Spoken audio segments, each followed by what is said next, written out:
യോഹന്നാൻ 15:7. നിങ്ങൾ എന്നിൽ വസിക്കുകയും എൻ്റെ വാക്കുകൾ നിങ്ങളിൽ നിലനിൽക്കുകയും ചെയ്യുന്നെങ്കിൽ ഇഷ്ടമുള്ളത് ചോദിച്ചുകൊള്ളുക, നിങ്ങൾക്ക് ലഭിക്കും. വിശുദ്ധ ലൂക്ക എഴുതിയ സുവിശേഷം അധ്യായം 9. അപ്പസ്തോലന്മാരെ അയക്കുന്നു. അവൻ 12 പേരെയും വിളിച്ച് സകല പിശാചുക്കളുടെ മേൽ അവർക്ക് അധികാരവും ശക്തിയും കൊടുത്തു. അതോടൊപ്പം രോഗങ്ങൾ സുഖപ്പെടുത്താനും ദൈവരാജ്യം പ്രസംഗിക്കാനും രോഗികളെ സുഖപ്പെടുത്താനുമായി അവൻ അവരെ അയച്ചു. അവൻ പറഞ്ഞു, യാത്രയ്ക്ക് വടിയോ സഞ്ചിയോ അപ്പമോ പണമോ ഒന്നും എടുക്കരുത്. 2 ഉടുപ്പും ഉണ്ടായിരിക്കരുത്. നിങ്ങൾ ഏത് വീട്ടിൽ പ്രവേശിക്കുന്നുവോ അവിടെ താമസിക്കുക, അവിടെ നിന്ന് പുറപ്പെടുകയും ചെയ്യുക. നിങ്ങളെ സ്വീകരിക്കാതിരിക്കുന്നവരെ പട്ടണത്തിൽ നിന്ന് പോകുമ്പോൾ അവർക്കെതിരെ സാക്ഷ്യത്തിനായി നിങ്ങളുടെ കാലിലെ പൊടി തട്ടിക്കളയുവിൻ. അവർ പുറപ്പെട്ട് ഗ്രാമങ്ങൾ തോറും ചുറ്റി സഞ്ചരിച്ച് സുവിശേഷം പ്രസംഗിക്കുകയും എല്ലായിടത്തും രോഗശാന്തി നൽകുകയും ചെയ്തു. ഹെറോദേസിൻ്റെ ഉത്കണ്ഠ. സംഭവിച്ചതെല്ലാം കേട്ട് ഹെറോദേസ് രാജാവ് പരിഭ്രാന്തനായി. എന്തെന്നാൽ യോഹന്നാൻ മരിച്ചവരിൽ നിന്ന് ഉയർപ്പിക്കപ്പെട്ടിരിക്കുന്നു എന്ന് ചിലരും, ഏലിയ പ്രത്യക്ഷപ്പെട്ടിരിക്കുന്നു എന്ന് മറ്റു ചിലരും, പണ്ടത്തെ പ്രവാചകന്മാരിൽ ഒരുവൻ ഉയർത്തു വന്നിരിക്കുന്നുവെന്ന് വേറെ ചിലരും പറഞ്ഞിരുന്നു. ഹെറോദേസ് പറഞ്ഞു, ഞാൻ യോഹന്നാനെ ശിരച്ഛേദം ചെയ്തു. പിന്നെ ആരെക്കുറിച്ചാണ് ഞാൻ ഇക്കാര്യങ്ങൾ കേൾക്കുന്നത്? അവൻ ആരാണ്? അവനെ കാണാൻ ഹെറോദേസ് ആഗ്രഹിച്ചു. അപ്പം വർദ്ധിപ്പിക്കുന്നു. അപ്പൊസ്തോലന്മാർ മടങ്ങി വന്ന് തങ്ങൾ ചെയ്തതെല്ലാം യേശുവിനെ അറിയിച്ചു. അവൻ ബത്സയിദ എന്ന പട്ടണത്തിലേക്ക് അവരെ കൂട്ടിക്കൊണ്ടുപോയി. ഇതറിഞ്ഞ് ജനങ്ങൾ അവൻ്റെ പിന്നാലെ ചെന്നു. അവൻ അവരെ സ്വീകരിച്ച് ദൈവരാജ്യത്തെപ്പറ്റി അവരോട് പ്രസംഗിക്കുകയും രോഗശാന്തി ആവശ്യമായിരുന്നവരെ സുഖപ്പെടുത്തുകയും ചെയ്തു. പകൽ അസ്തമിച്ചു തുടങ്ങിയപ്പോൾ 12 പേരും അടുത്തു വന്ന് അവനോട് പറഞ്ഞു, നാം വിജന പ്രദേശത്തായതുകൊണ്ട് ഗ്രാമങ്ങളിലും നാട്ടിൻപുറങ്ങളിലും പോയി താമസിക്കുന്നതിനും ഭക്ഷണ സാധനങ്ങൾ വാങ്ങുന്നതിനും ജനങ്ങളെ പറഞ്ഞയക്കുക. അവൻ പ്രതിവചിച്ചു, നിങ്ങൾ അവർക്ക് ഭക്ഷണം കൊടുക്കുവിൻ. അവർ പറഞ്ഞു, ഞങ്ങളുടെ പക്കൽ 5 അപ്പവും 2 മത്സ്യവും മാത്രമേ ഉള്ളൂ. ഈ ജനങ്ങൾക്കെല്ലാവർക്കും ഭക്ഷണം നൽകണമെങ്കിൽ ഞങ്ങൾ പോയി വാങ്ങിക്കൊണ്ടുവരണം. അവിടെ ഏകദേശം 5000 പുരുഷന്മാരുണ്ടായിരുന്നു. അവൻ ശിഷ്യന്മാരോട് പറഞ്ഞു, 50 വീതം പന്തികളായി ജനങ്ങളെ ഇരുത്തുവിൻ. അവർ അങ്ങനെ ചെയ്തു. എല്ലാവരെയും ഇരുത്തി. അപ്പോൾ അവൻ ആ 5 അപ്പവും 2 മീനും എടുത്ത് സ്വർഗത്തിലേക്ക് കണ്ണുകൾ ഉയർത്തി അവ ആശീർവദിച്ച് മുറിച്ച് ജനങ്ങൾക്ക് വിളമ്പാനായി ശിഷ്യന്മാരെ ഏൽപ്പിച്ചു. എല്ലാവരും ഭക്ഷിച്ച് തൃപ്തരായി. ബാക്കി വന്ന കഷ്ണങ്ങൾ 12 കുട്ട നിറയെ അവർ ശേഖരിച്ചു. പത്രോസിൻ്റെ വിശ്വാസ പ്രഖ്യാപനം. ഒരിക്കൽ അവൻ തനിയെ പ്രാർത്ഥിക്കുകയായിരുന്നു. ശിഷ്യന്മാരും അവൻ്റെ കൂടെ ഉണ്ടായിരുന്നു. അപ്പോൾ അവൻ ചോദിച്ചു, ഞാൻ ആരെന്നാണ് ജനങ്ങൾ പറയുന്നത്? അവർ മറുപടി നൽകി, ചിലർ സ്നാപക യോഹന്നാൻ എന്നും മറ്റു ചിലർ ഏലിയ എന്നും വേറെ ചിലർ പൂർവ്വ പ്രവാചകന്മാരിൽ ഒരാൾ ഉയർത്തിരിക്കുന്നു എന്നും പറയുന്നു.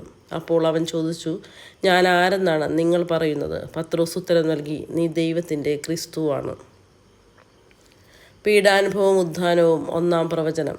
ഇക്കാര്യം ആരോടും പറയരുതെന്ന് കർശനമായി നിരോധിച്ചതിന് ശേഷം അവൻ അരുൾ ചെയ്തു, മനുഷ്യപുത്രൻ വളരെയേറെ സഹിക്കുകയും ജനപ്രമാണികൾ, പുരോഹിത പ്രമുഖന്മാർ, നിയമജ്ഞർ എന്നിവരാൽ തിരസ്കരിക്കപ്പെടുകയും വധിക്കപ്പെടുകയും 3-ാം ദിവസം ഉയർപ്പിക്കപ്പെടുകയും ചെയ്യേണ്ടിയിരിക്കുന്നു.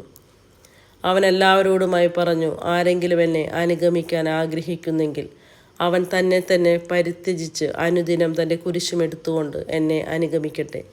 സ്വന്തം ജീവൻ രക്ഷിക്കാൻ ആഗ്രഹിക്കുന്നവൻ അത് നഷ്ടപ്പെടുത്തും. എന്നെ പ്രതി സ്വജീവൻ നഷ്ടപ്പെടുത്തുന്നവൻ അതിനെ രക്ഷിക്കും. ഒരുവൻ ലോകം മുഴുവൻ നേടിയാലും തന്നെ നഷ്ടപ്പെടുത്തുകയോ നശിപ്പിക്കുകയോ ചെയ്താൽ അവന് എന്തു പ്രയോജനം? ഒരുവൻ എന്നെക്കുറിച്ചോ എൻ്റെ വചനങ്ങളെക്കുറിച്ചോ ലജ്ജിച്ചാൽ അവനെക്കുറിച്ച് മനുഷ്യപുത്രനും തൻ്റെയും പിതാവിൻ്റെയും വിശുദ്ധ ദൂതന്മാരുടെയും മഹത്വത്തിൽ വരുമ്പോൾ ലജ്ജിക്കും. എന്നാൽ ദൈവരാജ്യം കാണുന്നതിന് മുമ്പ് മരിക്കുകയില്ലാത്ത ചിലർ ഈ നിൽക്കുന്നവരുടെ ഇടയിലുണ്ട് എന്ന് സത്യമായി ഞാൻ നിങ്ങളോട് പറയുന്നു. യേശു രൂപാന്തരപ്പെടുന്നു. അവനിത് പറഞ്ഞിട്ട് ഏകദേശം 8 ദിവസങ്ങൾ കഴിഞ്ഞ് പത്രോസ്, യോഹന്നാൻ, യാക്കോബ് എന്നിവരെ കൂട്ടിക്കൊണ്ട് പ്രാർത്ഥിക്കാൻ മലയിലേക്ക് കയറിപ്പോയി. പ്രാർത്ഥിച്ചുകൊണ്ടിരിക്കുമ്പോൾ അവൻ്റെ മുഖഭാവം മാറി വസ്ത്രം വെണ്മയോടെ ശോഭിച്ചു. അപ്പോൾ 2 പേർ, മോശയും ഏലിയായും, അവനോട് സംസാരിച്ചു കൊണ്ടിരുന്നു. അവർ മഹത്വത്തോടെ കാണപ്പെട്ടു. അടുത്തു തന്നെ ജെറൂസലേമിൽ പൂർത്തിയാകേണ്ട അവൻ്റെ കടന്നുപോകലിനെക്കുറിച്ചാണ് അവർ സംസാരിച്ചത്. നിദ്രാവിവശരായിരുന്നിട്ടും പത്രോസും കൂടെയുള്ളവരും ഉണർന്നിരുന്നു. അവർ അവൻ്റെ മഹത്വം ദർശിച്ചു. അവനോടുകൂടെ നിന്ന ഇരുവരെയും കണ്ടു. അവർ പിരിഞ്ഞു പോകുമ്പോൾ പത്രോസ് യേശുവിനോട് പറഞ്ഞു, ഗുരു, നാം ഇവിടെ ആയിരിക്കുന്നത് നല്ലതാണ്. ഞങ്ങൾ 3 കൂടാരങ്ങൾ ഉണ്ടാക്കാം, ഒന്ന് നിനക്ക്, ഒന്ന് മോശയ്ക്ക്, ഒന്ന് ഏലിയായ്ക്ക്. താൻ എന്താണ് പറയുന്നതെന്ന് അവന് തന്നെ നിശ്ചയമില്ലായിരുന്നു. അവനിത് പറയുമ്പോൾ ഒരു മേഘം വന്ന് അവരെ ആവരണം ചെയ്തു. അവർ മേഘത്തിനുള്ളിലായപ്പോൾ ശിഷ്യന്മാർ ഭയപ്പെട്ടു. അപ്പോൾ മേഘത്തിൽ നിന്ന് ഒരു സ്വരം കേട്ടു, ഇവൻ എൻ്റെ പുത്രൻ, എൻ്റെ തിരഞ്ഞെടുക്കപ്പെട്ടവൻ, ഇവൻ്റെ വാക്ക് ശ്രവിക്കുവിൻ. സ്വരം നിലച്ചപ്പോൾ യേശു മാത്രം കാണപ്പെട്ടു. ശിഷ്യന്മാർ മൗനം അവലംബിച്ചു. തങ്ങൾ കണ്ടതൊന്നും ആ ദിവസങ്ങളിൽ അവർ ആരോടും പറഞ്ഞു. പിശാചു ബാധിച്ച ബാലനെ സുഖപ്പെടുത്തുന്നു. പിറ്റേ ദിവസം അവർ മലയിൽ നിന്ന് ഇറങ്ങി വന്നപ്പോൾ വലിയൊരു ജനക്കൂട്ടം അവൻ്റെ അടുത്ത് വന്നു. ജനക്കൂട്ടത്തിൽ നിന്ന് ഒരുവൻ വിളിച്ചു പറഞ്ഞു, ഗുരു, എൻ്റെ മകനെ കടാക്ഷിക്കണമെന്ന് നിന്നോട് ഞാൻ അപേക്ഷിക്കുന്നു. അവൻ എൻ്റെ ഏക മകനാണ്. അവനെ ഒരു അശുദ്ധാത്മാവ് പിടികൂടുന്നു. അപ്പോൾ അവൻ പെട്ടെന്ന് നിലവിളിക്കുന്നു. നുരയും പതയും പുറപ്പെടുന്നതുവരെ അതവനെ ഞെരുക്കി പീഡിപ്പിക്കുകയും പരിക്കേൽപ്പിക്കുകയും ചെയ്യുന്നു. അതവനെ വിട്ടുമാറുന്നില്ല. അതിനെ പുറത്താക്കാൻ ഞാൻ നിന്റെ ശിഷ്യന്മാരോട് അപേക്ഷിച്ചു, എന്നാൽ അവർക്ക് സാധിച്ചില്ല. യേശു പ്രതിവചിച്ചു, വിശ്വാസമില്ലാത്ത വഴിപിഴച്ച തലമുറയെ, ഞാൻ എത്ര നാൾ നിങ്ങളോടുകൂടെ ഉണ്ടായിരിക്കും, എത്ര നാൾ നിങ്ങളോട് ക്ഷമിക്കും? നിന്റെ മകനെ ഇവിടെ കൊണ്ടുവരിക. യേശുവിൻ്റെ അടുത്തേക്ക് വരുമ്പോൾ തന്നെ പിശാച് അവനെ നിലത്തു വീഴ്ത്തി പീഡിപ്പിച്ചു. യേശു അശുദ്ധാത്മാവിനെ ശാസിക്കുകയും കുട്ടിയെ സുഖപ്പെടുത്തി പിതാവിനെ ഏൽപ്പിക്കുകയും ചെയ്തു. ദൈവത്തിൻ്റെ മഹത്തായ ശക്തിയെക്കുറിച്ച് എല്ലാവരും അത്ഭുതപ്പെട്ടു. പീഡാനുഭവത്തെക്കുറിച്ച് 2-ാം പ്രവചനം. അവൻ്റെ പ്രവൃത്തികളെക്കുറിച്ച് എല്ലാവരും വിസ്മയിക്കവേ അവൻ ശിഷ്യരോട് പറഞ്ഞു, ഈ വചനങ്ങൾ നിങ്ങളിൽ ആഴത്തിൽ പതിയട്ടെ. മനുഷ്യപുത്രൻ മനുഷ്യരുടെ കൈകളിൽ ഏൽപ്പിക്കപ്പെടാൻ പോകുന്നു. അവർക്ക് ഈ വചനം മനസ്സിലാക്കാൻ കഴിഞ്ഞില്ല. അവർക്ക് മനസ്സിലാക്കാൻ സാധിക്കാത്ത വിധം അത് അത്ര നിഗൂഢമായിരുന്നു. അതേപ്പറ്റി അവനോട് ചോദിക്കാൻ അവർ ഭയപ്പെട്ടു. ആരാണ് വലിയവൻ? തങ്ങളിൽ വലിയവൻ ആരാണ് എന്നവർ തർക്കിച്ചു. അവരുടെ ഹൃദയവിചാരങ്ങൾ അറിഞ്ഞ യേശു ഒരു ശിശുവിനെ എടുത്ത് അടുത്തു നിർത്തി അവരോട് പറഞ്ഞു, എൻ്റെ നാമത്തിൽ ഈ ശിശുവിനെ സ്വീകരിക്കുന്ന ഏവനും എന്നെ സ്വീകരിക്കുന്നു. എന്നെ സ്വീകരിക്കുന്നവൻ എന്നെ അയച്ചവനെ സ്വീകരിക്കുന്നു. നിങ്ങളിൽ ഏറ്റവും ചെറിയവനാരോ അവനാണ് നിങ്ങളിൽ ഏറ്റവും വലിയവൻ. നിങ്ങൾക്കെതിരല്ലാത്തവൻ നിങ്ങളുടെ ഭാഗത്താണ്. യോഹന്നാൻ പറഞ്ഞു, ഗുരു, നിന്റെ നാമത്തിൽ പിശാചുകളെ പുറത്താക്കുന്ന ഒരാളെ ഞങ്ങൾ കണ്ടു. അവൻ ഞങ്ങളോടൊപ്പം നിന്നെ അനുഗമിക്കാത്തത് കൊണ്ട് ഞങ്ങൾ അവനെ തടഞ്ഞു. യേശു പറഞ്ഞു, അവനെ തടയേണ്ട, എന്തെന്നാൽ നിങ്ങൾക്ക് എതിരല്ലാത്തവൻ നിങ്ങളുടെ ഭാഗത്താണ്. സമരിയക്കാരുടെ തിരസ്കാരം. തൻ്റെ ആരോഹണത്തിൻ്റെ ദിവസങ്ങൾ പൂർത്തിയായിക്കൊണ്ടിരിക്കവേ അവൻ ജെറൂസലേമിലേക്ക് പോകാൻ ഉറച്ചു. അവൻ തനിക്ക് മുമ്പേ ഏതാനും ദൂതന്മാരെ അയച്ചു. അവന് വേണ്ട ഒരുക്കങ്ങൾ ചെയ്യാൻ അവൻ സമരിയക്കാരുടെ ഒരു ഗ്രാമത്തിൽ പ്രവേശിച്ചു. അവൻ ജെറൂസലേമിലേക്ക് പോവുകയായിരുന്നതുകൊണ്ട് അവർ അവനെ സ്വീകരിച്ചില്ല.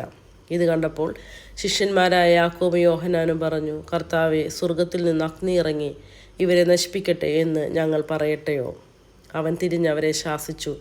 അവർ മറ്റൊരു ഗ്രാമത്തിലേക്ക് പോയി. ശിഷ്യത്വം ആവശ്യപ്പെടുന്ന ത്യാഗങ്ങൾ.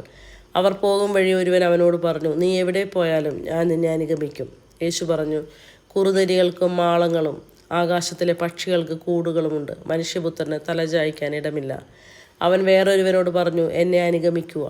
അവൻ പറഞ്ഞു, കർത്താവേ, ഞാൻ ആദ്യം പോയി എൻ്റെ പിതാവിനെ സംസ്കരിക്കാൻ അനുവദിച്ചാലും.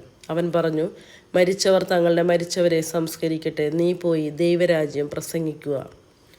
മറ്റൊരുവൻ പറഞ്ഞു, കർത്താവേ, ഞാൻ നിന്നെ അനുഗമിക്കാം, പക്ഷേ ആദ്യം പോയി എൻ്റെ വീട്ടുകാരോട് വിടവാങ്ങാൻ അനുവദിക്കണം.